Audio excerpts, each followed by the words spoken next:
Welcome to the Tao of Pizza, where we feature top logistics leaders, entrepreneurs, and supply chain innovators and share their inspiring stories with a holistic twist. Mark Hiddleson here, host of the Tao of Pizza podcast, where I talk with top industry innovators in the warehousing, logistics, and supply chain business with a holistic twist. Before I introduce today's guests, I wanted to mention a few past guests. Vicky Dello Joyo, a great conversation about energy and Qigong. Sal Fatine, 50-year industry expert in our business on seismic engineering, warehouse safety, and Nancy Fatine, his COO, and had a great conversation with Nancy and a lot of great feedback. That's a great episode to check out. And then I was hosted recently by Drew Hendricks on the Legends Behind the Craft podcast and had a great conversation with Drew. He asked me some really good questions about our industry, in the specific to the beverage industry and the wine industry, but just overall something great to check out on his podcast, which is Legends Behind the Craft. Today we have Dr. Jeremy Weiss here of Rise 25, who's done thousands of interviews with successful entrepreneurs and CEOs. And we flipped the script today, and he's going to be interviewing me. Jeremy, great to see you again. Mark, I'm excited. Today, we're going to talk about, if anyone's followed some of the episodes we've done, we've talked about different archetypes and how they weave into your personal life and business. And today, we're going to talk about the integral contribution to community and the hedonist archetype. And I'll have you explain that in a minute. But before we get to that, this episode is brought to you by Specialized Storage Solutions.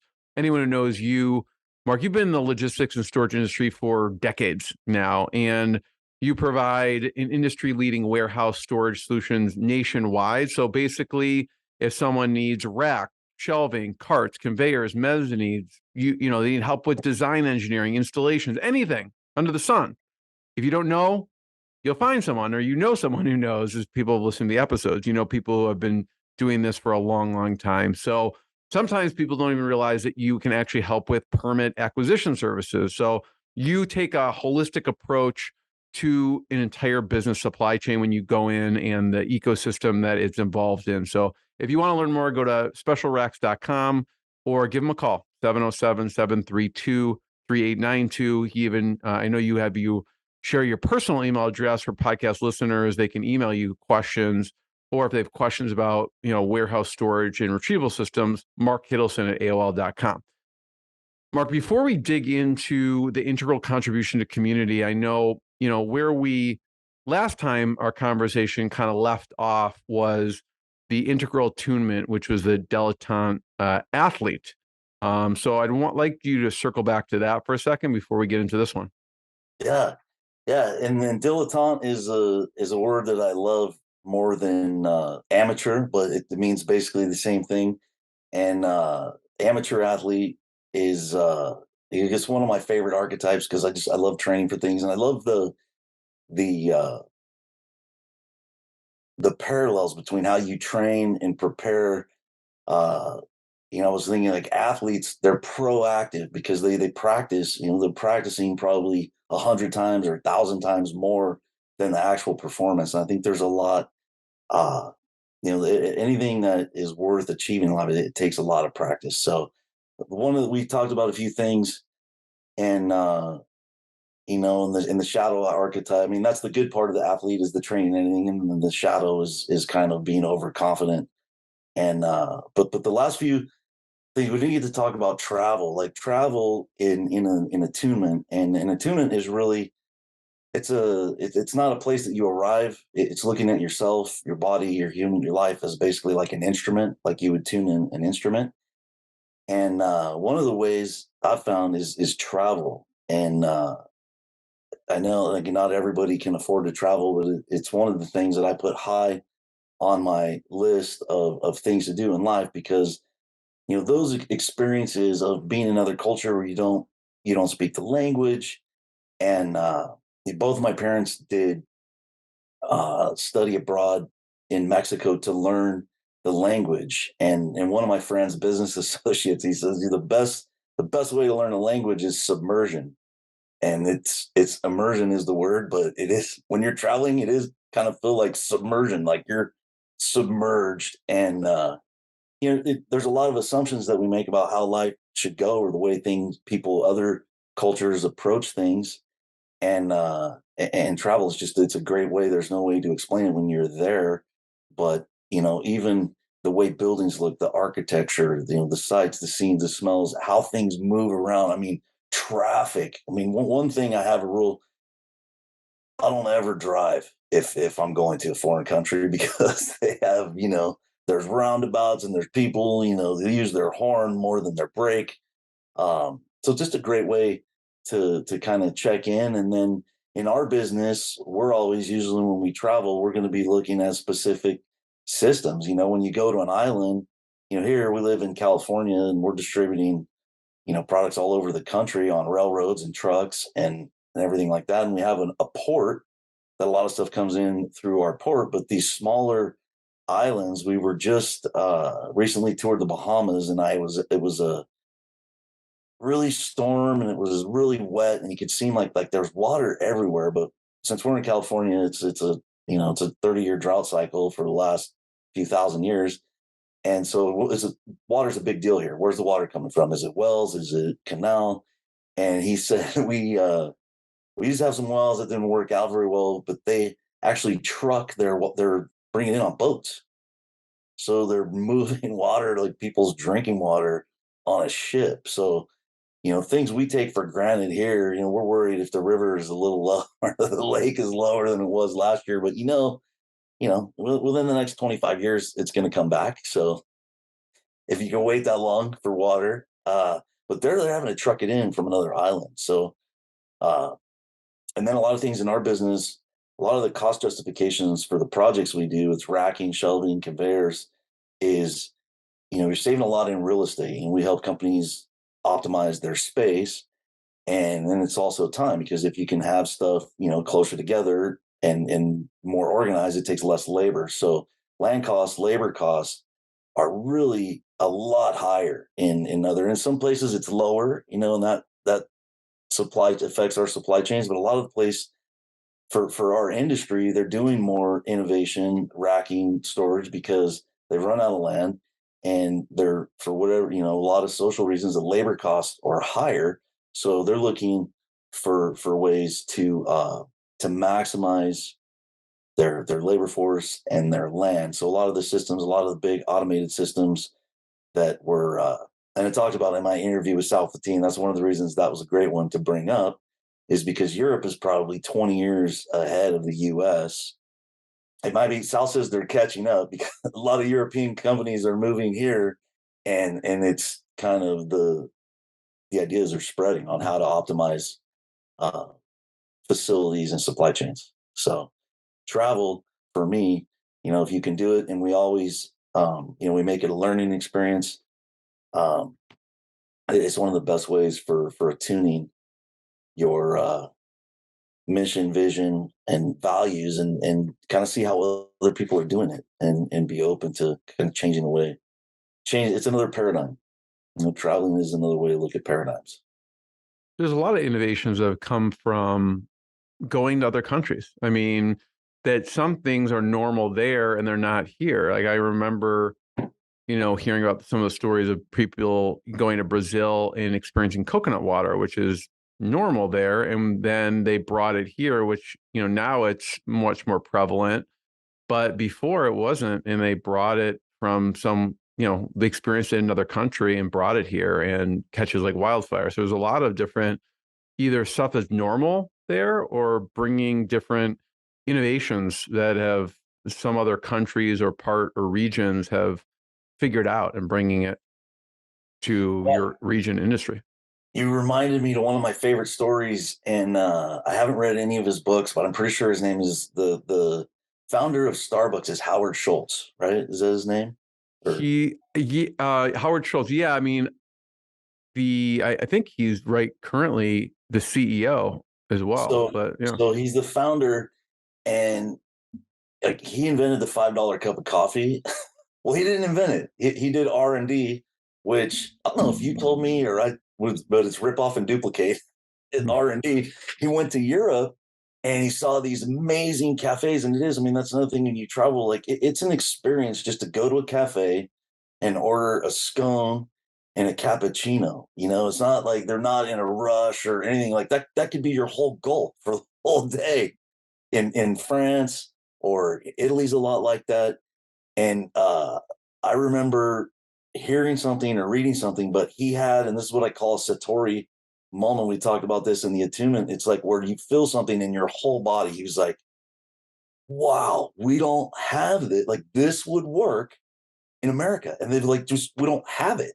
And then he went home and created it. And then I buy my coffee from local suppliers. Coffee is one of my passions. But the thing, I mean, Starbucks, the thing I love about it is anywhere you go and you want to get a cup of coffee, it's going to be awesome. And then they create those experiences, everywhere. So, and yeah, we basically adopted it from the coconut water and now in our industry, it's automated storage and retrieval systems, 100-foot tall buildings with automated systems for racking, shelving, lift trucks. It's basically like a giant Pez machine that you just push one button and a pallet shoots out the end. I was looking at a video yesterday and someone was showing me the video was of a robot making coffee and serving it to someone. Have you seen that before? It's San Francisco Airport has one, and it's awesome. It's a robot, and it just, yeah, it's called Cafe X something or X Cafe. But the last time I got off a plane, it was just a few weeks ago, it was gone. But I wonder if they're moving it around. And yeah, the thing is pretty awesome. It's all in a glass enclosed deal. But that's exactly what I saw. I'm afraid to use those things. It's fun. We design technology, we put technology in, but if I ever went to order a cup of coffee off one of those things, I'd probably send my kids in and say, here's the deal. Cause I could touch that thing and it would just go, just blow. I was afraid to use a copy machine when I worked in an office because the other gals could come and they could copy and collate like 40 pages stapled, 3-hole punch, printed both sides. And I just wanted to make one copy of one sheet of paper and I would push the button and it would break. Like, smoke starts coming out of it. Yeah. I think I've used a self-checkout one time, but that Cafe X or X Cafe is I think that's the future. I mean, I think we're gonna have robots. It looked amazing. Yeah. Mark, I don't know if you want to get into connection to community or go into the integral contribution. I know that there's a piece of the, dilettante athlete when you talk about in the connection community. Because that's another way of attunement, and it leads right into the next chapter. So that's a perfect segue. Is that one of the things I've learned, and I've got another section we'll talk about is networking is not working. Is that access to distributed cognition, which sounds like a big word, but when the older you get, and if you put relationships first, and that's what a lot of this about everything we've talked about with the archetype is just kind of just being more authentic about relationships, and that the people are really important part of any kind of innovation or and I was thinking of the words collective intelligence is something that I've heard in there's a International Society of Service Innovation Professionals, and a lot of their books are about collective intelligence, and that's the archetypes are kind of an access to a collective energy or a collective way that for thousands and thousands of years, all the stories that we tell ourselves and we tell each other, we've created collective intelligence. And when you have mastermind is the other word. I said we should have a better word for the mastermind, but that was I think it's a Napoleon Hill concept that when you get multiple minds together, you create this higher mind that's really everybody's, and access to that is really it gives us a lot of ability. First of all, you can, it's attunement because you're working with other people. You're making commitments with other people. You're being accountable to them, and they're accountable to you. So you're learning through working with other people. And I have a thing in those. It's important. And I was having a conversation with Michelle Carroll, and she's going to be on the podcast soon, or she's going to be on it probably right around the same time this comes out. But we were talking. She and I have over 25-year period served on different boards together, and really wanted to get Michelle's input because she's one of those super board members that if everything fell on her lap, she could get it done. And a lot of times when you're working with a volunteer board, and she was talking, I was lucky. The guys that I work with, they sort of trained us in the beginning. They said, look, you're going to be involved in this, and it's not just something to put on your resume, but there's actually things that you have to do, and it's not always the fun stuff. It's someone's got to make the reservations for the restaurant, or do the pre-tour, or the name tags. Mine was always name tags when I worked for somebody else, because we had somebody in the office that could do name tags, and all I had to do was hand off the spreadsheet to the office, and then before I left for the event, they'd hand me a box of name tags, and it was a done for you service of name tags. And it doesn't seem like a big deal, but when that wasn't done, you were either writing it on Sharpies as people got there, and which is a great way to do it, but it just kind of made the events. It added a little bit to the value when people got there. We were able to register here. Your name tags are there, and it doesn't seem like a big deal, but it's so important to be able to delegate. And she's involved. She's the executive director now with a new organization, and she said it's like night and day working with this group of board members, because every single person, if they commit to something in the meeting, when they meet a week later, she said it's almost 100%, it's done. She said it used to be, sometimes you lead a group of volunteers, and people say, they raise their hand and say, yeah, I'm going to do that. And for me, that's kind of a given. But that's one of the things of attunement that I was taught by mentors when I was too young to know the difference. They're like, look, it's not difficult, it's simple, but if you make a commitment, we're counting on it. We're not going to come next week and think like you said you were going to do X and you didn't.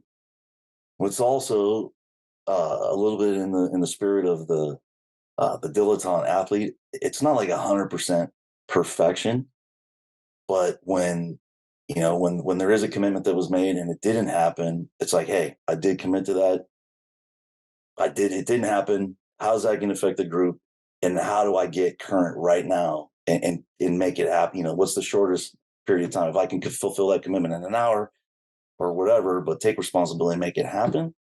It was really a part, and it was fun, because when you see not one person has to do all the work, and that's what I mean as a community. When you create something that's a resource to the community that's self-generating, when everybody is making their commitments and keeping their agreements, it creates this synergy, and it's fun. It's fun to be involved in, and it's part of. I want to talk more about networking is not working in the end of it, but I mean, for synergy and relationships, and then the other thing is flex and flow. I'll say a little bit more about that later too, but flex and flow in relationships, and it happens when you're in a group of leaders. There's this tendency or at least this is what I've noticed in my experience.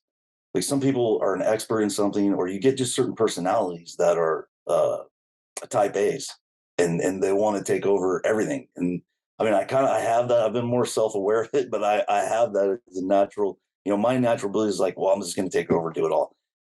But when you get in those, and so everybody who's in, that's what I loved about this. Connecting on a board, and there's other boards that I'm involved in now, but it's such a group of high-level people that I always feel like I want to elevate my game to their level, and so it's a motivation. And even in our business, this flex and flow, what the idea is just because I'm the leader doesn't mean I have to take over in every situation. Like, a great example in our business is some of our clients because of the resources they have or the teams they have, if they have their own engineering department, they're better at stuff than we are at that certain part of it. Like we can do the whole picture. And some of the relationships, I've developed over the years, we didn't really have, 10 years ago, 15 years ago, we didn't really have a strong engineering department. But I met with clients who they wanted to do their own drawings. Like that was kind of their passion. They learned CAD in college or they took a design class. I'm working with somebody right now, and the way he does it, he's got a system. I kind of stole it from him. He uses a felt tip pen, and he just takes like an old blueprint, and then he just draws with like a Sharpie. Like this is how the layouts, because he kind of has the flow in his mind. And so now I can take that and give it to the engineer. But like I'm usually the one who does the Sharpie, because I go and I ask all the questions and I say, okay, based on what you told me, you're going to do this, do this, do this. And so, I let them take over. But I think a lot of companies that do what we do, it's like, well, our engineering is going to take over. We're going to take care of all this. And it creates more work for us. And then the end result, it's not as good, because you could have had somebody gifted and talented doing it, who it's their passion, is their desire. And so that flex and flow and kind of a holistic paradigm, everything, why do the archetypes thing? Why do attunement? It's because, I feel like I'm more in tune to those opportunities, and then I don't feel threatened. The greatest thing for me is I could just you can facilitate, and you find everybody else is doing it, and you're like, well, hey, wait a minute, I'm just in the way, which, like, a good leader is that's how it works. And then I think I've been in meetings where people feel threatened, like that they need to take over this part of the project. And so, to me, flex and flow, and that's how it happens. And that kind of goes into the community part, right? So the next part, though, we'll be discussing the integral contribution to community. And for this one, we were thinking about the hedonist archetype. Yeah.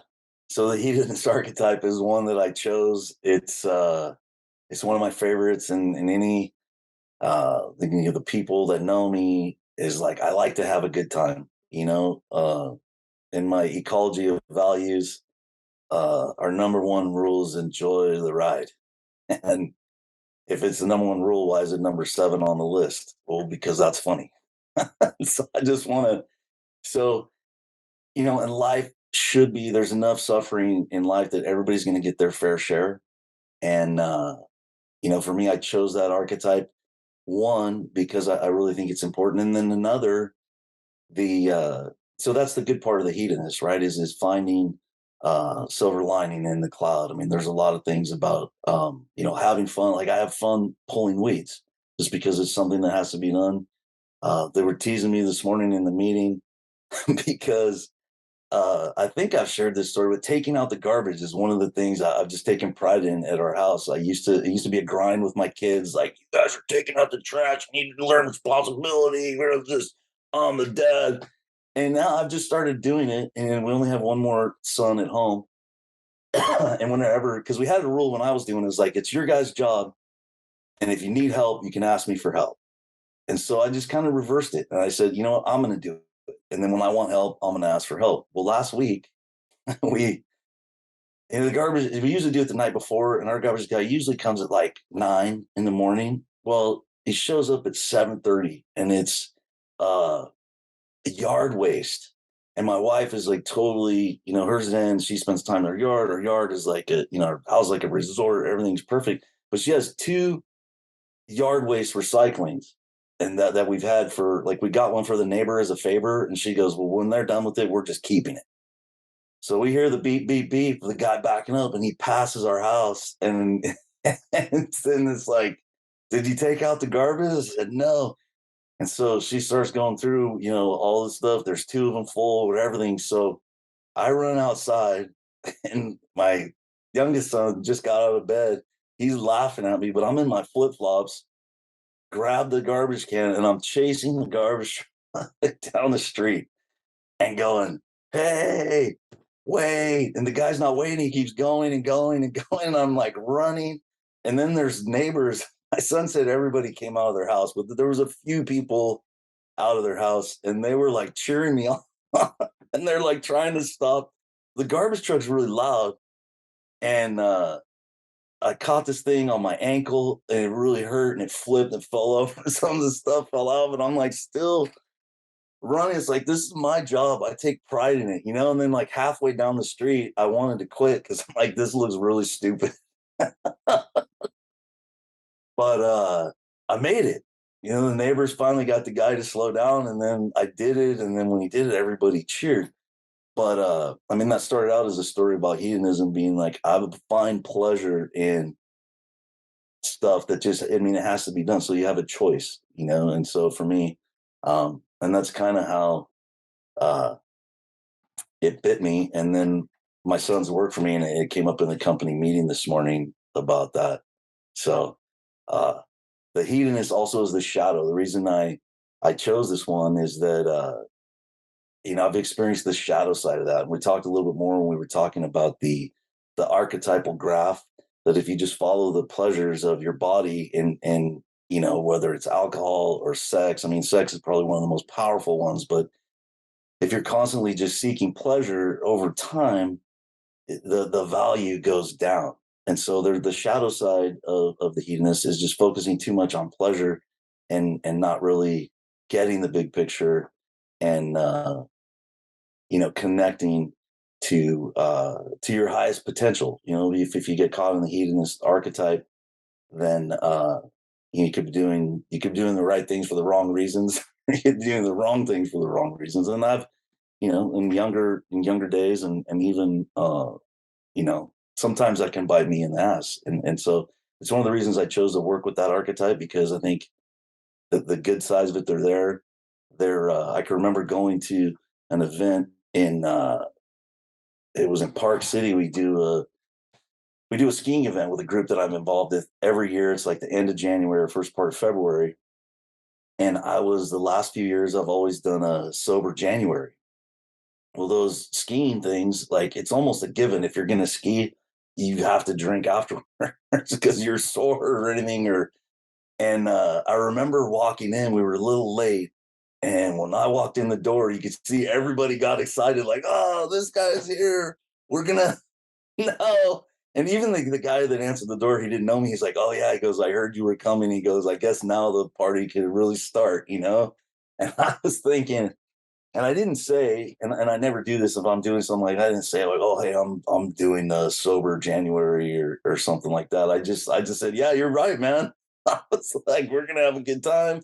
I went right to the bar. I started making myself a Diet Coke. I cut up a lime, like I'm doing it the right way. And I do those kind of things because of, if I let the hedonist take over, then I'm gonna end out, you know, living in a tent with some of these guys out by the river.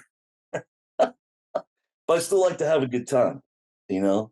And this community in the hedonist, uh, you know, for me, I take a lot of pleasure in connecting to the higher or deeper aspects of myself, you know, and being able. I think that's in the communities that I've been lucky to be involved in. And I wanted to get into some of those.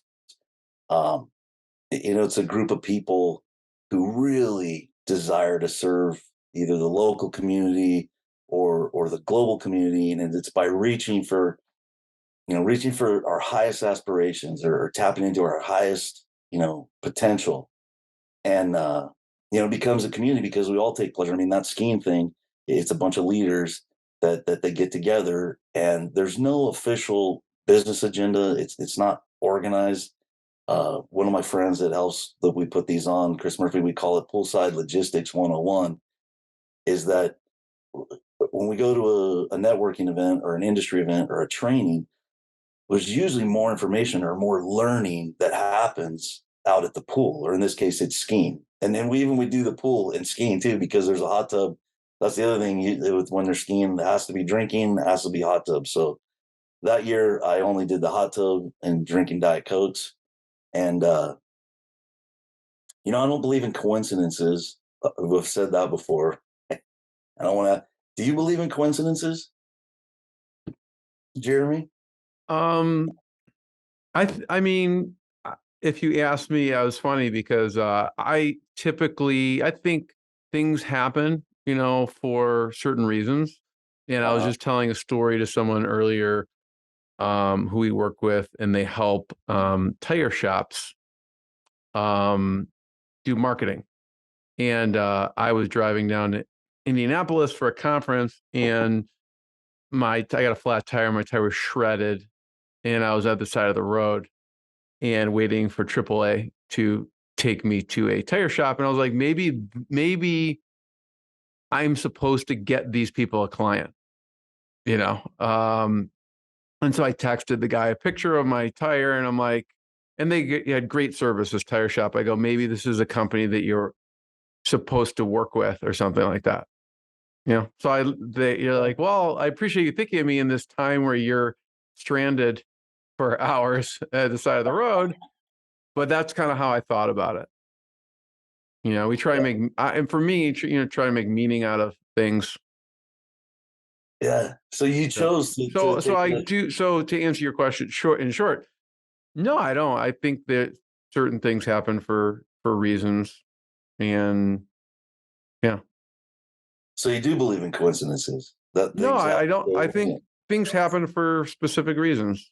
You know, It is. I'm having fun with it because that really means you do believe in coincidence. Like the words can get it messed up, and that's why I always like to say I don't believe in coincidences, which means I believe in coincidences. I believe that there's a significant, or you could say there are. I mean, we're really we're saying there are no coincidences. And that's why I always say I don't believe in coincidences. But I love to get the challenge going with the word. But uh, that was another thing. And the archetypes is something that Carl Jung was talking about, and the synchronicity was kind of Carl Jung is kind of a great story because he starts out he's like super scientific in exploring the unconscious, which is almost impossible to explore. So that's why he's a pioneer of Freud. They basically discovered it, and it's like, well, how do we go in and start mining this? How do you work with, since the subconscious is so powerful part of human nature?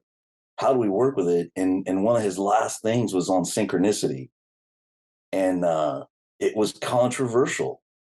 And there are so people, it's almost like free will. It's like the battle between free will and determinism. I mean, so many things are predetermined. Like, you look at the potentiality of all, being a human is a potential. It's this field.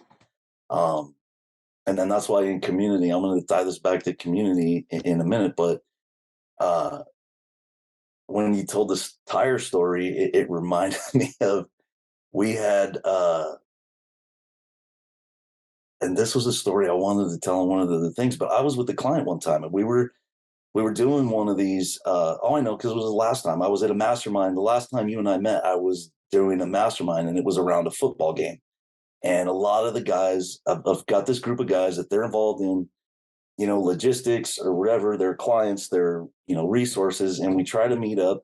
This guy was based out of Seattle, but we were doing a lot of projects for Pepsi in Northern California when uh, Pepsi PepsiCo bought out Sobe, and so they needed a ton of racking because Sobe's product was totally different. Like, you can't stack bottles of stuff, and they had energy drink, and there was all this stuff.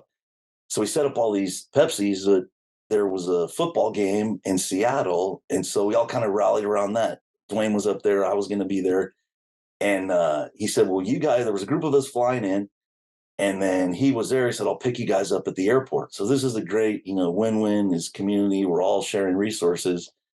Well, he picks us up in his minivan, and he's got insider parking and everything. So, like, yeah, this is great. Dwayne's just going to pick us up at the airport. And so we're in these back neighborhoods in Seattle. And I always thought, I think of different cities. I always think like Seattle, only like clean, perfect, good, pristine neighborhoods. Well, close to the Husky, at this time, the Seahawks were playing at Husky Stadium.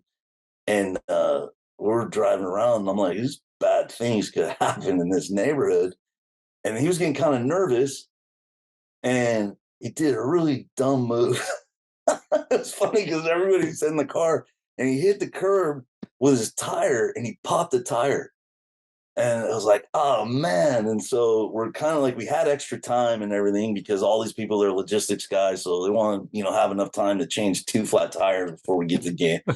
So it's the other thing about Seattle in October, November, whenever there, it was pouring down rain.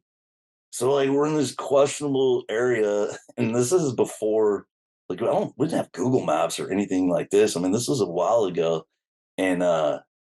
And so we're just like wondering what we're going to do. So people just started jumping out. We started, we're like, well, no matter what happens, somebody's going to have to take this tire off the thing. So somebody took the tire off. And then somebody we're like, well, let's just go look for a tire shop. There has to be a tire shop somewhere. So all these guys were taking turns rolling this tire through the rain. Everybody's laughing and wet. But we're like, we're all kind of working together for a common goal, and we were having fun at it, right? And it's like kids playing in the rain with a tire. It's like we never get this opportunity, and then it created I'm gonna have to call Dwayne Eichelberger on this. He works for a different company, haven't done business in years, but one of my best friends that we see each other all the time. Every once in a while, that story will come up. It's like, yeah, we got a flat tire, we wheeled that thing, and I think we wheeled it maybe 3 blocks and went right to a tire shop, right? So I was like, it was meant to be, right? We had It this. could have been an uneventful parking situation. Instead, it's a great story to tell. It's a relationship, and those relationships, it's probably been.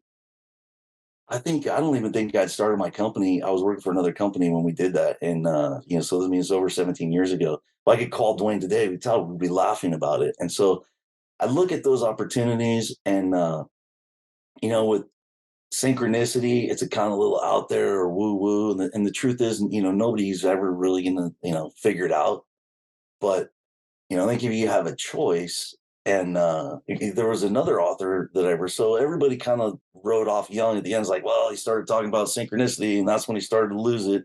And then they published a lot of his book, which was like his personal journal, which are, like a lot of this stuff wasn't even written for the public. This was just like his personal stuff. And they're like, oh, see, he lost him cuckoo for Cocoa Puff, synchronicity, not. But a lot of really good scientists have tried to go back. And I read this book called The Case of the Midwife Toad. And it's written by Arthur Kessler. He's one of the inventors of holistic philosophy. He kind of invented the word holon, which, these chapters in this book are like holon, which everything is kind of a part whole. The idea that, a cell is a whole cell, but it's part of, an organ. But a cell is a whole by itself, but it's a part whole. And there's all these part whole relationships.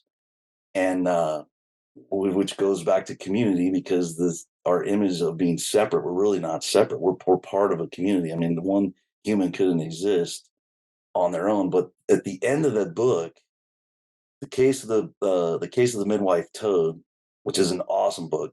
It's written as a novel, but it's kind of about science, and it's about how the politics of science and how people can take different ideas. With this guy basically was breeding toads, and because they're identical, they're salamanders. They call it a toad, but there were ones that bred in water, and they had these extra little hooks for breeding of the males. And there was the exact same toad was dry land, and this guy was like a masterful breeder of reptiles. And so he was trying to prove that if you put the dirt ones in water, that eventually they would grow the hooks. And people were like, oh, that's like survival of the fittest. That's like Darwinism. But it really isn't. It's the complete opposite of that. Like Darwinism says, like the ones with the hooks are going to survive, and the ones that don't are all going to die.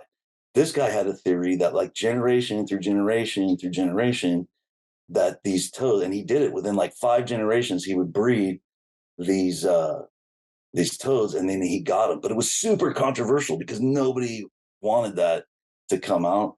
So I don't want to be a spoiler because it's a great book. You got to read the book of how it turns out. But the end, that same guy, that scientist, he was an excellent breeder. He was infatuated with this idea of coincidence, so he actually recorded it. And then there's people who do that, because he would take things like, he went to a concert, and his friend, they got seat 88, And then he got, for the coat check for his coat and hat, he got 88. So we got seat 88 and the coat check 88. And he's like, well, that can't be a coincidence. And so the next night they went to a different theater, same two guys, they went to a different theater. They got different seats, and the guy got the same seat and the hat check on the second one. So did he play those for the lotto? Those numbers, or what? Okay. I think this was in the early. This is a sign. I'm playing 88, 62. Yeah. And so for me, I'm like you, I choose to look at it, and I've had a few, and it's funny, the more, so in Carl Jung's defense, I mean, there is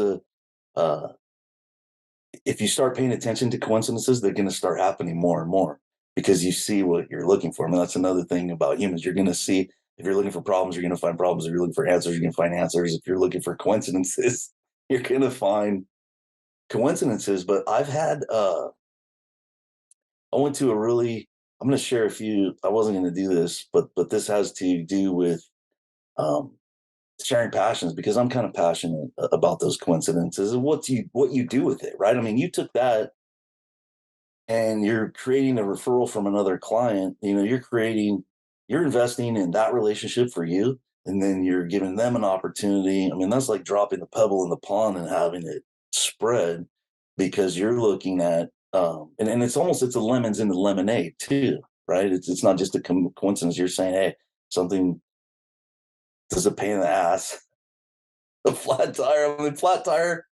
Like, you think of, like, there aren't very many worse things that you just weren't planning, right? And you were probably going somewhere. You weren't just driving around, right? Like, you had somewhere to go. I was on the highway. Yeah, it wasn't a fun situation. Enjoy ride, like, oh yeah. I mean, even like one of the things with my bicycle, there's time I don't want to go ride my bike because there's a time of year where there's a lot of goat thistles, and then the chances you're going to get a flat tire are pretty high. It's like, I'll just stay home. I'll go for a walk. But this idea of coincidences, I had a really powerful in the last year. I went to this, it was a business retreat, breakthrough, and 5-day thing. And the facilitator was really gifted woman. And I'm like, I want to stay in touch over the long term, because I want to go and give and share feedback. Like, I'm going to take this, I'm going to use this in my personal growth. And it had a lot to do with reaching out and curious some of those relationships. We talked about my relationship with my aunt last time.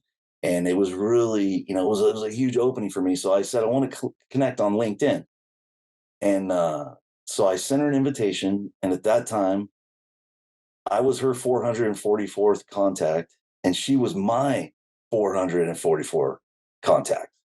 So I was like, whoa, my mind was already blown already. And I was in a different state. You know how, like, you go to a Tony Robbins thing, or if after a podcast, or it's a state change. Like, I feel differently. I feel like a lot of fear goes away. And that's a lot of thing with the archetypes. And then the thing we talk with procrastination and everything, when fear just completely drops, and you feel almost invincible, and it's something like, luckily it goes away because we're not invincible. But I thought that was really cool. Well, the other thing is, in our family, we had this thing. So repeating numbers all mean something differently. And so I looked up what is 444, because I don't have them all memorized, but I know. And the 444 is a guardian angel. And I was like, wow, with the insights, I mean, it just made sense that 444 number. And so, do I know if there's significance there or not? But I chose to do it. I chose to remember it. It actually makes that, as humans, we're meaning makers, right? So I made that more meaningful, to have a positive reason, try to make more of a positive impact on our community. So, and Mark, part of community is gathering, and I know you have a certain structure to meetings or gatherings. So I'd love for you to walk us through that. Yeah. The other thing is, I forgot to say the quote about community, that Thich Nhat Hanh is a Vietnamese Buddhist. And it's funny, I don't talk much about faith or what I am or what anyone else, but I'm a Christian, but I love the Buddhist quotes, and I've studied Buddhist philosophy. Like, I learned meditation from a lot of people who were in the, I call it Western approaches to meditation, but they had a Christian faith, but they used Buddhist techniques. So I think I love, it's like a cross cultural study, which I think kind of makes it holistic. It makes it integral, and they really don't contradict each other. They feed each other. But um, and I meant to ask my pastor if there's something parallel to this in Christianity, but Thich Nhat Hanh said the next Buddha is going to be a Sangha, which is a Sangha is a community. So the thing is, the next Buddha is, it's not going to be a person, it's going to be a group of people. So that invitation that I talked about to finding or searching or going for our highest, deepest aspirations and potential, it really is, it's going to happen. It's going to happen in a group. And I started getting involved in other people's groups recently, just to bring more freshness to mine. But I have a structure, and we use this in masterminds or groups that we usually meet either once a week or every other week. And it's one of those things that I'm against structure, so I have a structure. Because if you have a structure, you don't have to worry about the structure. That's the paradox. But the first part of each meeting is just 5 minutes of arriving, is just getting to get in the space with the intention, whatever you brought, because this attunement process is about aligning your attention with your actions and making it happen. But letting go of any judgments, because it's fun when you stop. That's the first thing. It's like, well, this room sucks. Why aren't there more pillows? Last week they had refreshment. It's such an automatic part. Why is he wearing that? Why is she wearing? Last time, I wonder who's going to be first. So just kind of letting the judgment go and just start to kind of linger in the moment. And then 5 minutes of an introduction to a ritual. So this is kind of a ritual, what we've talked about. Maybe it's a poem. I've read poems with you, and we'll just sit down, and I'll do these in 12 weeks, because I like to do it as a project, where if somebody comes in, they're trying to get to a certain, like publishing a book is a project. That's one thing where you do need a lot of group input, and it's like group therapy. It all is. And this is, when you share with other people, you hear their stories. And so in groups 1 to 4, I'll usually do a practice, but then as it gets, and maybe even I've started these sooner, where, I've had people in week 2, it's like they do a practice, something either I've done before or I'm not familiar with. And then I'll say, hey, would you mind leading the 5-minute practice? And it could be a meditation, it could be a chant, it could be silence, it could be, even just getting into dyads and sharing ideas. I mean, the list is limitless of the kind of practice that you could do. I mean, my go-tos are either, the easy one. You would think the easy one is just the silence. Like, okay, let's just set the timer and have silence for 5 minutes. Well, that's actually the hardest one. It's better if I can say, okay, visualize a spiral, and as you're breathing in, visualize that spiral going counterclockwise towards the earth, and as you're breathing out, clockwise towards the ground. And then just do. If you give somebody, something to think of, or visualization, easier than the silence. And then at the end, it's just like a 3-minute every go around the group, and it's the biggest group I've ever had is like 10. It's great for about 6 people, 3 to 6 people. It's really nice, and because if you have 6 people and everybody takes 3 minutes, that's 18 minutes. Well, it's going to be hard to have a half-hour meeting if 18 minutes is going to be the recap. So we're a little bit flexible on the time, but time's respected. I mean, people don't. One of the most important things about this and delegating is that you get 1 minute, that you just only use 1 minute, and that's also a skill that. And we do. This is how I do my company meetings. I mean, it's almost the exact same structure. Is that at the end, it gives people that last time is how did you integrate this? How does this work for you? How are you going to put this into practice and put it on the field? How do we take it from being in our heads to taking it out on the field? Yeah, that makes sense. So there's the arriving part. There's the kind of thinking about not making judgments, having intention with the meeting, and then introduction practice of 5 minutes, and then some 5-minute practice, like you said, with visualization, breathing, and then kind of a 3-minute recap for people, and then kind of adjourning. You also talk about practices of conscious accountability. So in this process, would kind of go in with the intention of creating clarity. So sometimes in the practice, things don't make sense, or people bring things up and it's not clear, and clearly defining expectations, and that's actually one of the hardest things, because if I say, do you believe in coincidences, it means one thing to one person, means something to something else. uh, Opening up engagement, I mean, it can be, I joined a few of these groups recently, like I said, that I've practiced with them before, and I came back, and it was good. It really felt like home. But they're asking you, like, you don't just go in the groups and not participate. I mean, part of everybody, the idea is like everyone who comes to this group, and it's the same thing if you're in a board, and that's why these kind of practices are really good when you're engaging with a board, or a group of people that and I learned all this at JFK, and there's an energy. There's a song right now. I'm big. You know the song "Big Energy" by Lotto? Have you heard that song? Big, big energy. Well, I didn't know all the words. My kids had to explain it, but I love that. It's a Mariah Carey remix. But I was thinking the JFK energy. It was like a JFK, JFK energy. And it when everybody contributes, even if it's like there's something, I was nervous to make a contribution, and then fear dropped, because I was like, well, I've been in this before. Like, there's nowhere to hide, which is a good thing, because you get it. And then that's kind of part of nailing it, which is the 7 noticing. That's kind of part of the judgment, noticing what comes up, noticing, God, why was I afraid to say anything? But I noticed that. Exchanging feedback. It's usually in the form of, the way I hear it. It's never giving advice. Like, none of these ever say give somebody else the idea of how they should do it.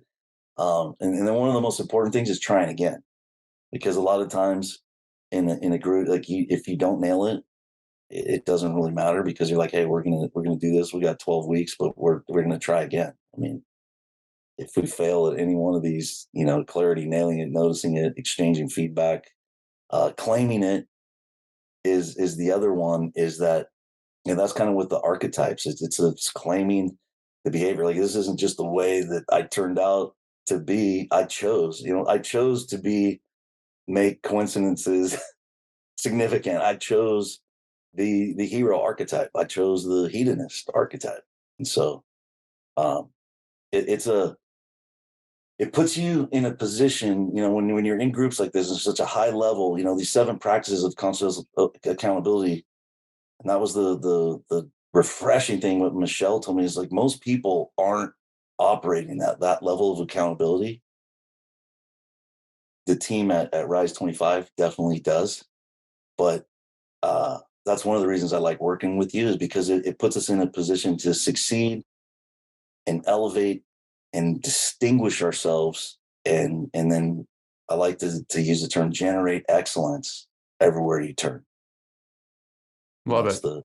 That's the 7 practices. Mark, I want to first thank you. Everyone check out more episodes of the podcast. And this one was great. Integral contribution to community and the hedonist archetype. Listen to the other episodes about the archetypes and how that kind of relates to personal practice and business practice. And check out specialrex.com. Thanks, Mark. Thank you, Jeremy. This is an absolute blast. This is what I mean by hedonist. This is a blast. This is fun, man. Thank you for your energy. Thanks for listening to the Tao of Pizza podcast. We'll see you again next time, and be sure to click subscribe to get future episodes.